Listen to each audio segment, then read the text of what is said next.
क्या वो एक ही शख्स था जो सीमा से बदले की भावना में इस हद तक चला गया था, या फिर कई लोगों ने मिलकर यह चक्रव्यूह रचा था जिसे पुलिस के लिए सुलझा पाना इतना मुश्किल हो रहा था? सीमा साहू गुरुजी के पास जाया करती थी। क्या गुरुजी के पास सीमा साहू के इस तरह अचानक गायब हो जाने का जवाब था? सीमा के सर पर भी जिम्मेदारी का बड़ा बोझ था। सीमा के भी परिवार में ऐसे बहुत से लोग होंगे जो हर चीज के लिए उसे जिम्मेदार ठहराते होंगे। कुछ था उसके मन में जो उसे परेशान कर रहा था।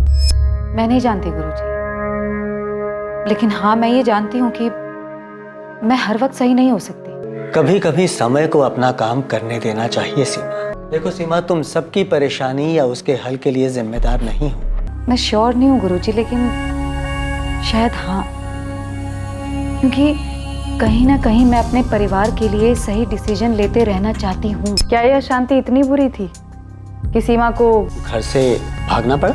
जी सीमा ऐसी नहीं थी।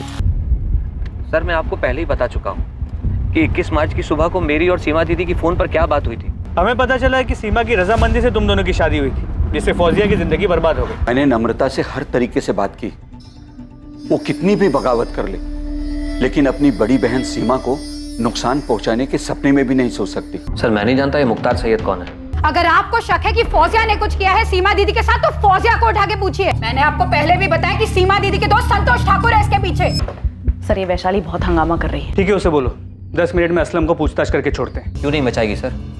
क्योंकि वो अच्छी तरह जानती है कि मैं सीमा दीदी के कितना करीब था। सर ऐसा करने की हिम्मत सिर्फ उसकी हो सकती है जो सीमा दीदी के सबसे करीब हो। सर मैं कोई नाम नहीं ले रहा, लेकिन आप खुद सोचिए, सीमा दीदी रेड शाइन होटल में एक ऐसे अजनबी इंसान से मिलने जाती है जो कि फर्जी है। सर पहली बात तो यह है कि सीमा दीदी किसी पे भरोसा किए बिना उससे मिलने नहीं जा सकती। तो सीमा फर्जी मुख्तार सैयद से मिलने के लिए होटल रेड शाइन क्यों गई? अरे आप वैशाली दीदी से पूछो ना, वो तो यहीं रहती है भोपाल में। वैशाली के पति असलम शेख को पूछताछ के बाद पुलिस ने छोड़ दिया, और ऐसा ही हुआ मुकेश और उसकी बीवी चंचल के साथ। इनके खिलाफ भी पुलिस को कुछ नहीं मिला।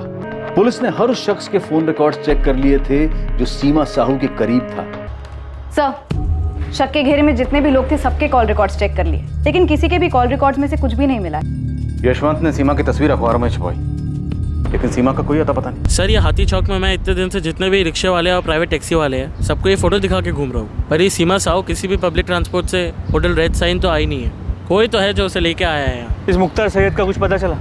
साहब इस फोटो से तो कोई भी इसे पहचान नहीं रहा। आपके साइबर सेल से इसके बिना मुझ दाढ़ी वाली फोटो आने वाली थी ना, वो कल तक आ जाए।